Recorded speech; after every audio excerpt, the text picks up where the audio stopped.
Well, if you can believe it, Sunday marks 15 years since the attacks that killed nearly 3,000 people on 9/11. Take a look at this if you have a second. Millions have viewed these photos of an unusual ray of light reflecting off One World Trade just days before the 15th anniversary of the 9/11 terror attacks. You know, Ben Sterner says he looks at the building every day, but yesterday morning was the first time he's seen anything like this. And this picture was taken at 7-Eleven yesterday morning. A photographer says the light stayed there for about 10 minutes. He did not alter the photo in any way. Why, Bill, what do you make of it? It's heavenly. It sure is, isn't it? Absolutely heavenly. Sometimes you don't need a science explanation. Just enjoy what they give you. Wow, those images are gorgeous. Right. Absolutely.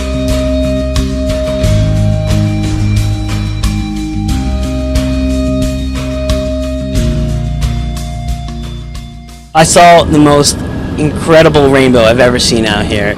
That's perfect. Yeah, it shows the rainbow appears to start right at the World Trade Center site. Isn't that something? Getting a lot of reaction online just one day ahead, of course, of the 14th anniversary of 9/11.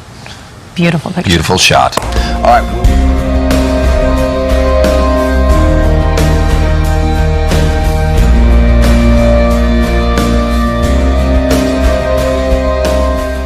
The man who took the photo says he was standing here on the waterfront in Hoboken, New Jersey when he captured the heavenly image. It was 9:30 at night and he was taking photos of the 9/11 memorial across the Hudson River. Rich McCormick took the photo. I didn't realize the image was there until I went back to my camera and saw, and I enlarged it a little bit. I said, what's that white light up there?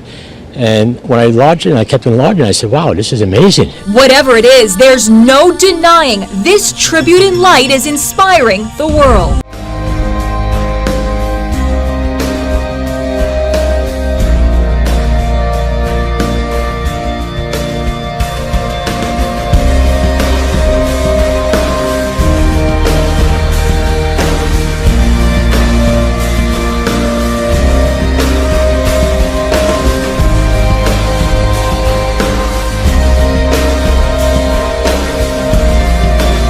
This is so absurd, it's almost comical. It truly seems like the alarm bell keeps ringing and nobody's doing anything. The university that Vanderbilt built is instructing its faculty to introduce themselves to students in a new way, not with just their name, but their preferred pronoun. The school advises them to, quote, offer your name and pronoun in faculty meetings, committees, and other spaces. Now, if these guidelines are confusing to you, Vanderbilt has created a sample poster which clarifies the issue. It provides a handy reference for how to use pronouns. Here's some easy ones. She is an excellent student. He may sexually assault you. Simple, right? They also show proper use of more advanced pronouns, ze, zir, zirs, and ze, here, heres. I'll give you some examples. I support Zir in the classroom by honoring Zir's pronouns.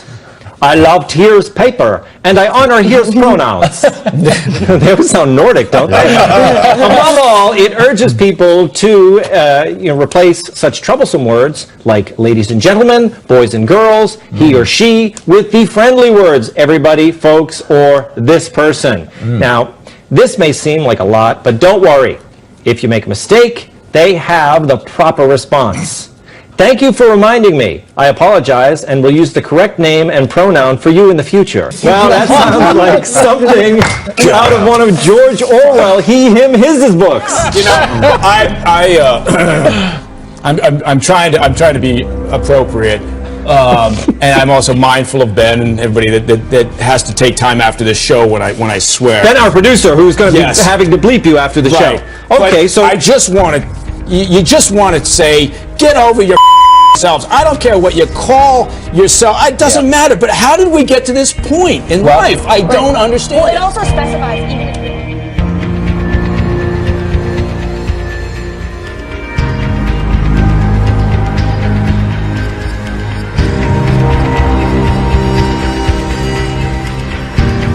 Scientists researching the creation and growth of embryos have challenged 200 years of received wisdom by growing mice without using a fertilised egg. A landmark experiment at the University of Bath successfully produced healthy baby mice, bypassing completely the usual process of fertilisation. Now, with this new breakthrough, I want to talk about it. It's called CRISPR-Cas9. What is it?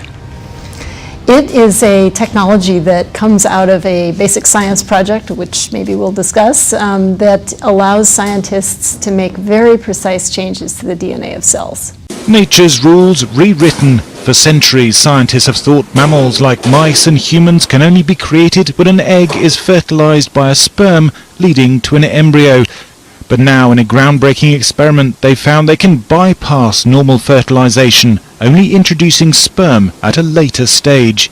It's taken scientists closer to understanding the dramatic changes that give an embryo life. One intriguing possibility is that this technique could be used on skin cells. Turn them into embryos, fertilize them with a sperm, and that will lead to a healthy child. That could allow women whose ovaries have been damaged by cancer treatment to start a family. It could also allow gay men to have their own genetic children without the involvement of a woman. These are distant possibilities for now, theoretical, with many hurdles yet to be overcome, but they are now being discussed. By what criteria do we consider something to be genetically altered?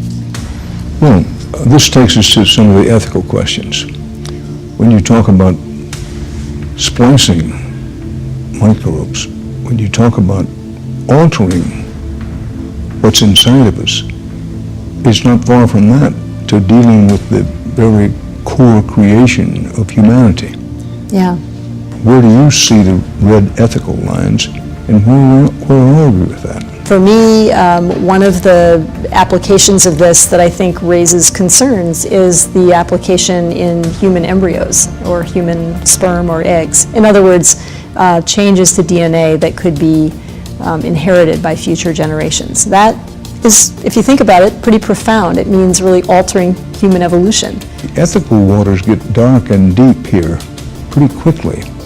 For example, you and with those who work with you make this breakthrough request. Well, the information spreads worldwide.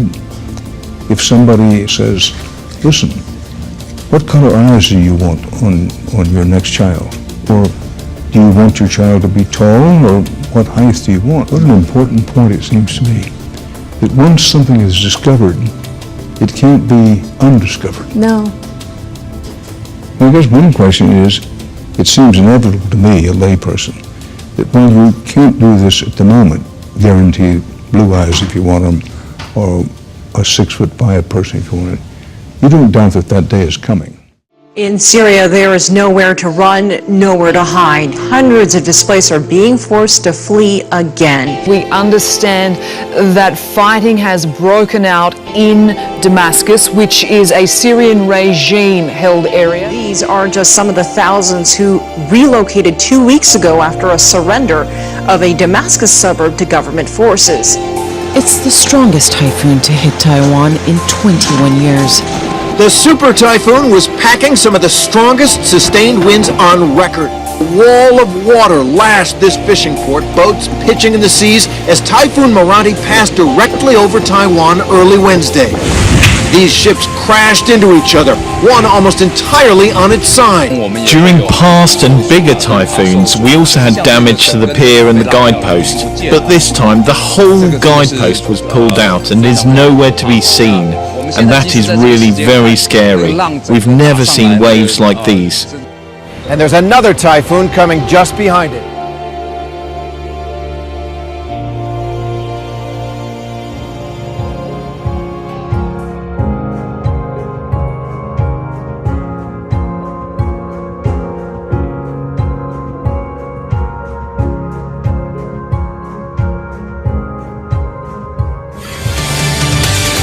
All new at 11, incredible video tonight. A massive sinkhole has opened at the Mosaic's New Wells facility in Mulberry. Good evening and thanks for joining us. I'm Wendy Ryan. And I'm Jameson Jeweler. Tonight there are reports of millions of gallons of contaminated water now flowing into the Florida aquifer. Eagle 8 flew over the huge chasm in the earth and spotted a cascading waterfall. Look at this, into the middle of what looks like a moonscape.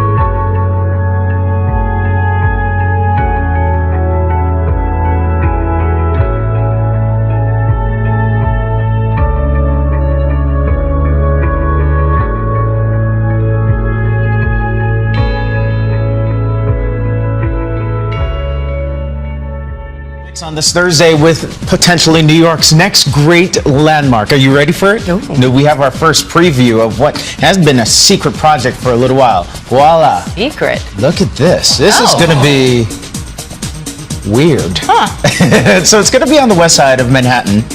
It's 15 stories tall in an area called Hudson Yards, a new development opening in 2018. But ever since they unveiled it yesterday, a lot of people have been trying to figure out what exactly is it? It looks a little bit like a beehive. Yeah, some said a honeycomb, some said a stairway to nowhere, a vessel. A spaceship.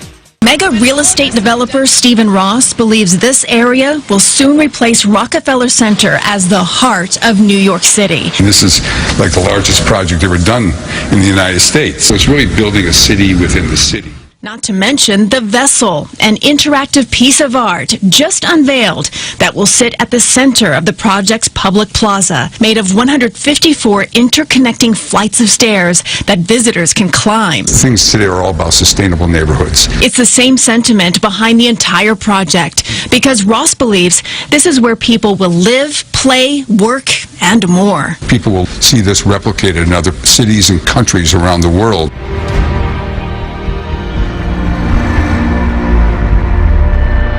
After fighting broke out in Paris. Intermittent shelling and clashes resume on Friday night.